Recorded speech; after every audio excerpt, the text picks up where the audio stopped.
abrupt export ban on all varieties of onion has posed a negative impact on onion markets in Bangladesh. फिर बांग्लादेश के पास एक option India ही है, प्याज India से, medicine India से, इलाज इंडिया से, खाना पीना इंडिया से। तो अगर इंडिया हाथ खींचता है तो बांग्लादेश कोलैप्स हो रहा है। बिल्कुल ऐसे ही है। आप देख रहे हैं कि जैसे जैसे इंडिया बांग्लादेश से अपने जो प्यार का हाथ हटा रहा है, बांग्लादेश मुसीबतों का शिकार हो रहा है। अब बात यह है कि अगर बांग्लादेशी दबाव डालेंगे तो दबाव यहां से भी जाएगा और भारत 10 गुना ज्यादा दबाव डाल सकता है, क्योंकि भारत को बांग्लादेश से कुछ नहीं चाहिए। बांग्लादेश के पास ऐसा कुछ भी नहीं है।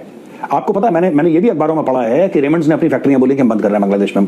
इंडिया के बांग्लादेश की तरक्की के 95% जो हाथ है वो इंडिया का हाथ है। वहाँ पर जितने भी कंपनीज आप देखेंगे, एक्सपोर्ट सामान देखेंगे, आज इंडिया ने एक्सपोर्ट अपनी चीजें वहाँ पर बंद कर दी हैं। इलेक्ट्रिसिटी की जो सप्लाई थी वो भी इंडिया कर रहा था, अडानी कंपनी कर रही थी।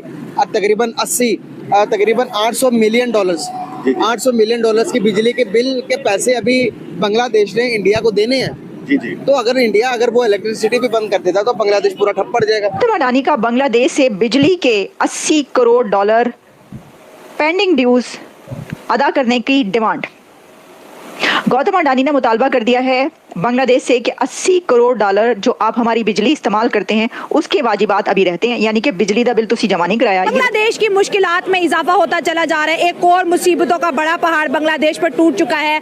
बहुत बड़ी टेक्सटाइल इंडस्ट्री, रेमंड इंडस्ट्री ने अपने तमाम टेक्सटाइल इंडस्ट्री को बांग्लादेश के अंदर बंद करने का फैसला कर दिया। और साथ साथ एक बड़ी खुशखबरी इंडिया के लिए है कि ये सारी टेक्सटाइल जो है अब इंडिया के अंदर शिफ्ट हो रही है। जब सर ऐसे है कि इंडिया जो है वो पॉपुलर ममालिकों में से है, अब वो अपने पाँव में खड़ा हो चुका है। तो अब मसला ये है कि जो ममालिक जो मजबूत हैं, जिनके हाथ पाँव मजबूत हैं, वो तरक्की की राह पे गामजन है, तो ये छोटे मुल्क जो हैं उनके पास यही सोर्सेज होते हैं।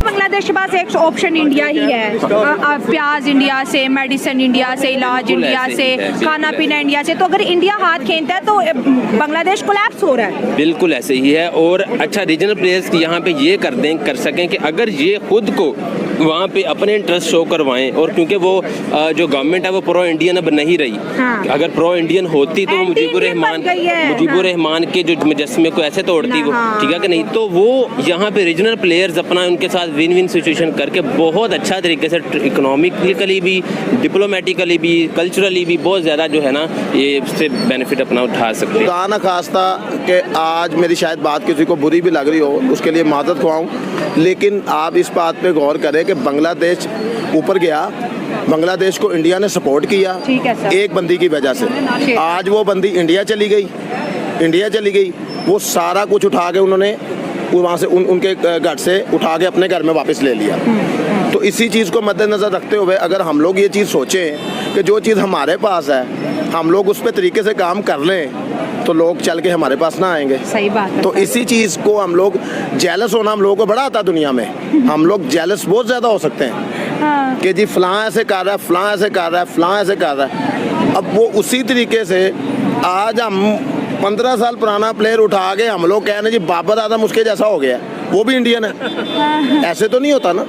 इसी तरीके से इंटरनेशनल लेवल पे खाली उनके पास विराट कोहली नहीं आया, इंटरनेशनल लेवल पे उनके पास बिजनेसमैन भी विराट कोहली आए हैं। बिजनेसमैन भी बड़े बड़े आए हैं। क्या समझते हैं इंडिया की पावर इतनी क्यों बढ़ रही है? गेम्स की जैसे आपने टच दे दिया, कारोबारी टच दे दिया, हर एतबार से आगे 1947 में एक ही रात से सफर शुरू होता है इंडिया और पाकिस्तान का। हम में से उठ गए हैं, बंगाली हैं जो हम में से हैं। पाकिस्तानी चावल खा के वो पागल हुए हैं। अब उसको आप देखें क्या समझ ही नहीं आ रही। उन्होंने एक 20 साल पुरानी लीडर उठा के उसको फेंक दिया। अब जो उनको फायदा दे रही थी उन्होंने तो उसको पिक करना था। इंडिया ने आंखें दिखाई, अब लग पता गया। अब मियाँ साहब है हमारे ना, मियाँ साहब सऊदीया चले गए ना, यहाँ पे हम लोग को सब मिर्चें लग गई थी जब हम लोग सऊदीया हम लोग उनसे सारी जिंदगी हम उनसे ले लेके अपना मुल्क चलाते रहे।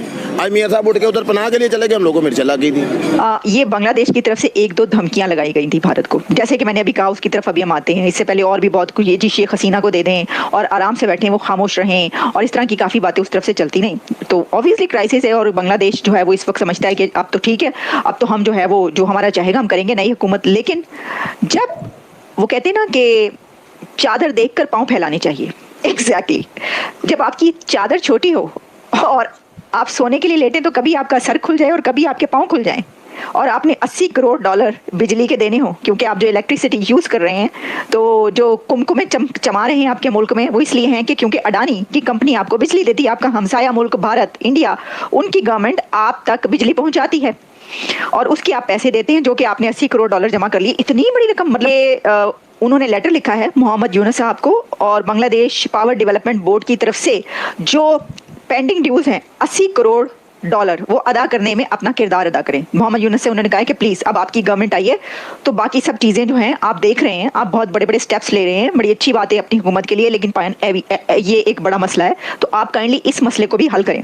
खत में चेयरमैन अडानी ग्रुप गौतम अडानी का कहना था कि हम बांग्लादेश के साथ बिजली को प्रोवाइड करने के जितने भी एग्रीमेंट्स हैं हम उनको पूरा कर रहे हैं, इसलिए जो कर्ज दहिंदगान हैं हमें उनसे भी हम अदायगी का मुतालबा कर रहे हैं कि जिनके ऊपर भी कर्ज चढ़ गया हम सबसे कह रहे हैं कि भाई ये कर दें पे, हमने अपनी कंपनी चलानी है, हमने हट्टी बंद तो नहीं करनी, दुकान बंद तो नहीं करनी है। कि बिजनेस को इंडिया अट्रैक्ट कर रहा है जिसमें अब बांग्लादेश भी शामिल हो गया। अच्छा, थ्रेट करने, मेरी बात याद रखें, एक बंदा या एक मुल्क आपको तब तक थ्रेट कर सकता है जब तक आपके अंदर पावर कम है या आपके अंदर पावर जो है ना वो कमी नजर आ रही है, वो तब थ्रेट करेगा। अच्छा, अगर आपके पास पावर बहुत ज्यादा है, स्ट्रॉन्ग है, वो एक हद तक थ्रेट करेगा, छोड़ के यार नहीं। एक बंदा मिसाल के तौर पे एक बंदा पावरफुल और सामने बैठा है और थोड़ा सा वीक है या उसके बराबर से है, वो अगर थोड़ा सा इसको चेक करेगा, चेक करने के बाद समझ आएगी तो फिर वो उसके साथ उसका टाकरा होगा, अदरवाइज कहेगा नहीं छाड़ दो। अब बात ये है कि अगर इंडिया उनको लेके चल रहा है ना, बांग्लादेश में अपना इन्फ्लुएंस क्रिएट अभी भी कर रहा है, तो अगर बांग्लादेश इंटरनली स्ट्रॉन्ग हो जाता है तो इंडिया कैसे उसको करेगा, नंबर एक। और दूसरी बात, अच्छा दूसरी मैं आपको थोड़ा सा इसको रीजनल लेवल पे बता दूं कि अगर, और दूसरी बात, अगर जो इसके जो हमारे रीजनल प्लेयर्स हैं लाइक चाइना, पाकिस्तान, इवन या सेंट्रल एशियंस हैं या नीचे जो आ जाता है साउथ ईस्ट एशियन है, हमारे आसियान्स वगैरह, सिंगापुर वगैरह, ये जो खास तौर पे चाइना और पाकिस्तान, ये जो रीजनल प्लेयर्स हैं, अगर ये यहाँ पे इंटरेस्ट अपना शो करवाएं तो इंडिया भी एक्सप्लॉइट नहीं कर पाएगा, नंबर एक। और दूसरी बात, बांग्लादेश के हमारे से दोबारा ताल्लुकात जो हैं वो बहुत बेहतर हो जाएंगे।